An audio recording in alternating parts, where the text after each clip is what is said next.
Estimados irmãos no sacerdócio, os padres aqui presentes na nossa igreja catedral, prezados irmãos e irmãs, que aqui prestam o serviço neste nosso momento de celebração eucarística, e a todas as pessoas que nos acompanham através das redes sociais, através da rádio, da TV. É sempre uma alegria muito grande podermos fazer a experiência daquilo que a segunda leitura de hoje nos diz. E qual é essa experiência? A experiência fundamentada na fé, que nos garante que nada poderá nos separar do amor de Cristo. Isto que São Paulo diz na carta aos Romanos não é tema para poesia. Não são apenas palavras bonitas, até porque as palavras que nós encontramos aqui, elas não são representações estéticas, mas apontam para uma realidade muito concreta: tribulação, angústia, perseguição, fome, nudez, perigo, espada, como símbolo da guerra, da divisão. Então São Paulo, diante dessas várias realidades, que não são apenas realidades do seu tempo, há 2000 anos, mas realidades que marcam a história da humanidade. E diante disso, São Paulo se faz arauto da palavra de Deus, anunciador desta palavra de Deus, quando vai dizer: nada poderá nos separar do amor de Cristo. Até mesmo o momento que nós estamos vivendo, deste isolamento social imposto pela circunstância, nós temos percebido ao longo desses meses como o Espírito Santo de Deus tem inspirado a nossa mente, o nosso coração, para que de fato busquemos meios que assegurem que nós não estamos separados. Mas por quê? Porque é o amor de Cristo que nos une. E de onde vem esta certeza de que o amor de Cristo nos une? É porque Jesus é o vencedor de tudo, sobretudo o vencedor do sofrimento e da morte. E nele também nós nos tornamos vencedores, participantes da sua vitória. Por isso, esta afirmação que o próprio apóstolo Paulo nos faz no mesmo texto da segunda leitura de hoje: em tudo isso somos mais que vencedores. Então nada tem a capacidade, tem o poder de nos separar do amor de Deus, e esse amor de Deus manifestado em Cristo Jesus, o nosso Senhor. A missão de Jesus foi justamente testemunhar esse amor, como nós ouvimos, o amor de Deus por nós. E esse amor foi manifestado de modo muito concreto, não em palavras, mas de modo muito concreto em Jesus Cristo, nosso Senhor. A página do Evangelho de hoje é um dos exemplos. O que nós acabamos de ouvir é uma das provas desse amor de Deus manifestado em seu Filho Jesus. E como é que Deus manifesta este seu amor de forma muito concreta, real? Através desse olhar misericordioso de Jesus para com as multidões famintas, sedentas.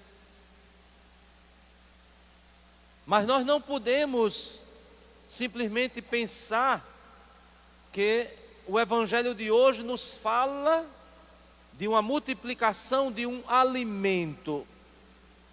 Mas o Evangelho de hoje nos fala, antes de tudo, do alimento que não perece, do alimento que de fato era buscado pelas pessoas em Jesus. Diz que Jesus, mesmo indo para o deserto, atraía as pessoas. E se nós observarmos com muita atenção o Evangelho de hoje, as pessoas não eram atraídas por Jesus, pelo menos como nos é relatado no trecho de hoje, com o intuito de encontrar nele alguém que pudesse matar a sua fome material. Mas as pessoas iam até Jesus porque tinham uma fome e uma sede que ultrapassam, que vão para além de uma necessidade puramente circunstancial, puramente material, mesmo que não podemos desprezar, e não devemos desprezar nenhuma necessidade importante, vital do ser humano, porque é isso que Jesus também nos ensina. As pessoas iam em busca de uma palavra que abrisse a sua mente, de uma palavra que indicasse um caminho, de uma palavra que tocasse profundamente o coração, não apenas os sentimentos. E encontravam em Jesus justamente esse alimento. Então nós precisamos ter essa clareza.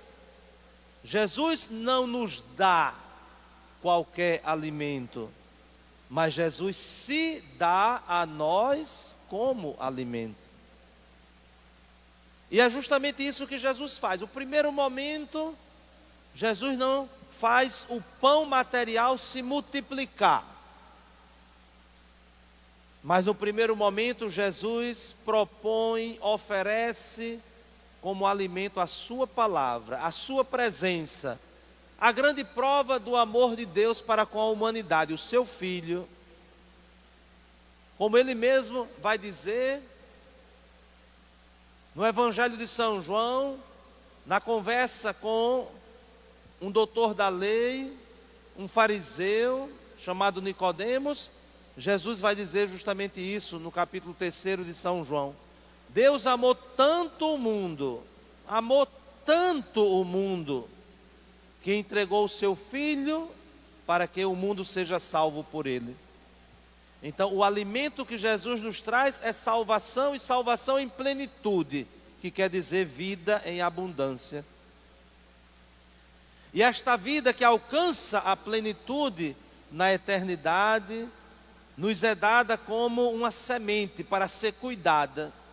E por isso a nossa vida humana, por isso a nossa peregrinação nesta terra, ela é importante e não pode ser feita de qualquer forma. E precisa ser respeitada e garantida na sua dignidade. E por isso também a atenção às necessidades materiais, às necessidades básicas do ser humano. O alimento que Jesus dá, que é Ele mesmo, é para o homem e a mulher concretos. E portanto, também reconhecidos nas suas necessidades fundamentais. Os discípulos que precisam ainda aprender essa vida que o próprio Jesus vem nos dar, que não está reduzida a um aspecto, a uma dimensão.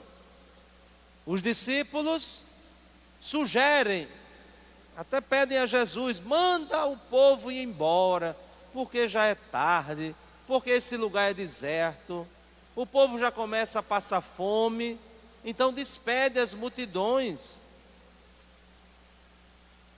E aqui é algo que nos chama tanto a atenção, que vai reafirmar qual é a fome do povo, Qual é a sua necessidade mais profunda?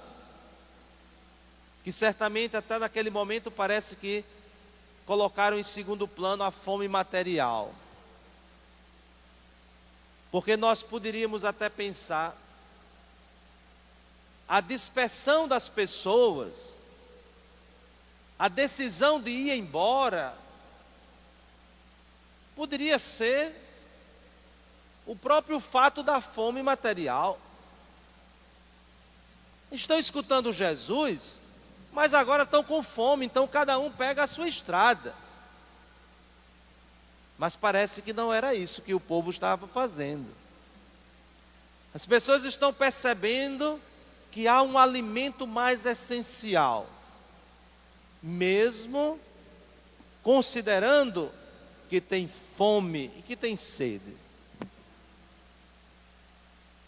Mas isso também é a nossa experiência. Quantas vezes nós estamos diante de necessidades manifestadas na nossa natureza, mas porque nós estamos numa atividade com uma importância maior, com uma necessidade até maior, às vezes até esquecemos que está na hora de comer. Isso é muito comum. Então vejam como é a reação das pessoas. Os discípulos é que estão ali sugerindo que Jesus mande embora, mas parece que as pessoas não querem ir embora, mesmo que se a fome estava chegando. E por isso a compaixão de Jesus, o Evangelho diz claramente, encheu-se de compaixão por eles. E aí Jesus corrige os discípulos, corrige a tentação de mandar embora as pessoas e lança o grande desafio: dai-lhes vós mesmos de comer. Imaginem que desafio Jesus lança aos seus discípulos. Mas o desafio que Jesus lança aos discípulos não é para transferir para eles uma atividade, mas é para compartilhar com eles a sua missão. Por quê? Porque quando Jesus diz que eles devem dar de comer às pessoas, é Ele que, tomando aqueles 5 pães, aqueles 2 peixes, aquilo que do ponto de vista humano era tão pouco, é Jesus que abençoa, que agradece por aquele pouco, e aí acontece o que todos precisavam: o pão em fartura. Então vejam aqui que quando Jesus diz aos discípulos: dai-lhes vós mesmos de comer, Jesus não está transferindo algo a fazer, mas está envolvendo os seus discípulos.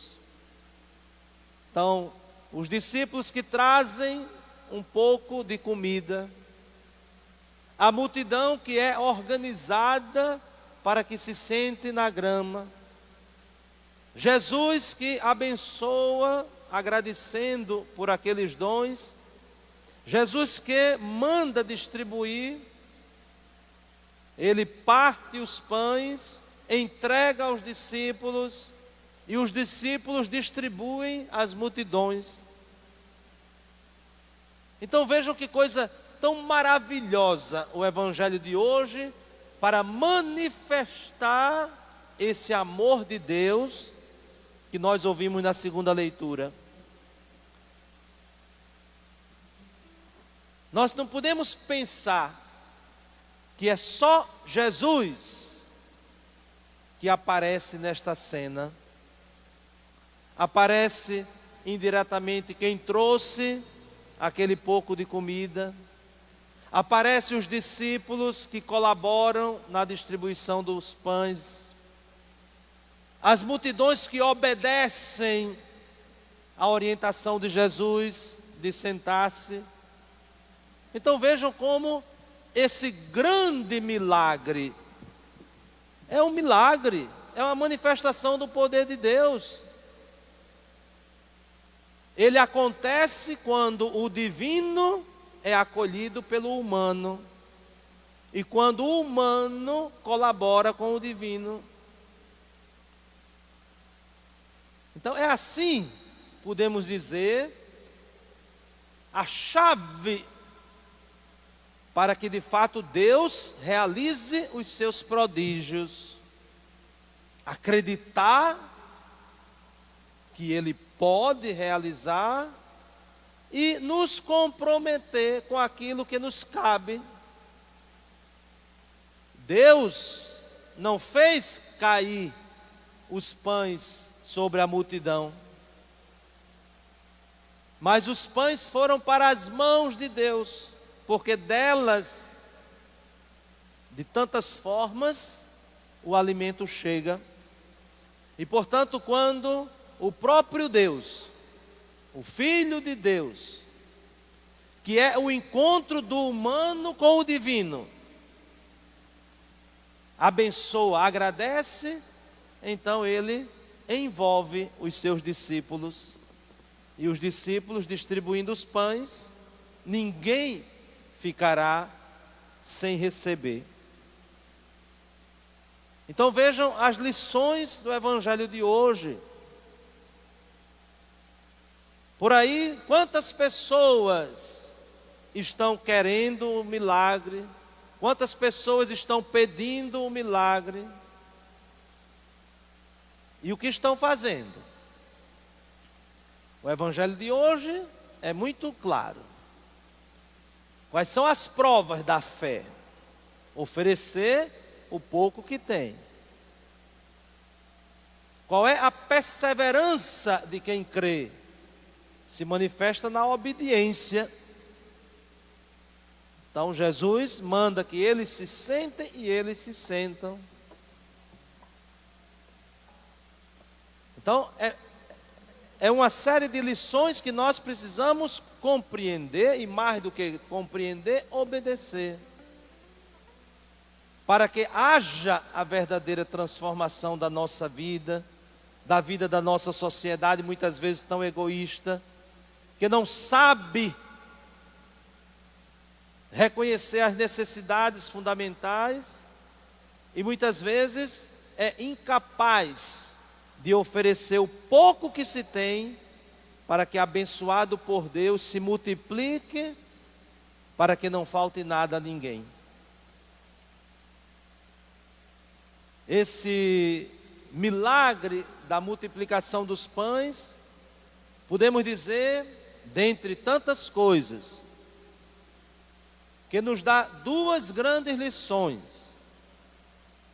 A primeira lição, que Deus nos ama na nossa totalidade, que não cuida de nós apenas numa dimensão, na dimensão espiritual, mas Ele cuida de nós naquilo que nós somos, com a nossa mente, o nosso coração, a nossa alma e também, podemos assim dizer de forma simples, a nossa barriga.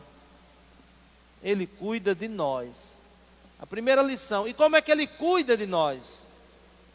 Quando nós acolhemos a sua presença. E portanto precisamos obedecer, ouvir com atenção, seguir com atenção aquilo que nos é dito. E por isso, diante dessas lições, nós afirmamos pela nossa fé: Deus faz multiplicar, e nós temos a responsabilidade de repartir. Nós não multiplicamos nada, não temos poder para isso. Não temos poder para isso. Mas nós temos capacidade de compartilhar, nós temos capacidade de repartir, mas aquilo que Deus multiplicar. Mas se eu não acredito que Deus multiplica, então eu não terei convicção para repartir, não terei convicção para compartilhar. E aí, as grandes injustiças da nossa sociedade, onde há pessoas que têm tudo para jogar até fora, mas não acreditam que aquilo é de Deus, pensam que é seu. E por isso são incapazes de compartilhar, de fazer com que o milagre da multiplicação que Deus realiza se transforme em atitudes dos seres humanos de partilha.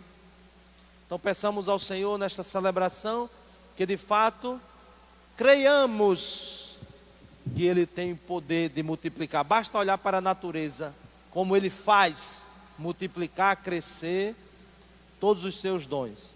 Mas é preciso também nós aprendermos a compartilhar o que Ele multiplica. E que jamais tenhamos a tentação de pensar que Jesus ensinou uma técnica. Jesus ensinou a técnica de repartir o que já tinha. Isso é um insulto a Deus. Jesus não veio ensinar técnicas. Jesus veio testemunhar amor. E amor sempre nos surpreende. A técnica nos treina, o amor nos converte. Louvado seja nosso Senhor Jesus Cristo. Para sempre seja louvado.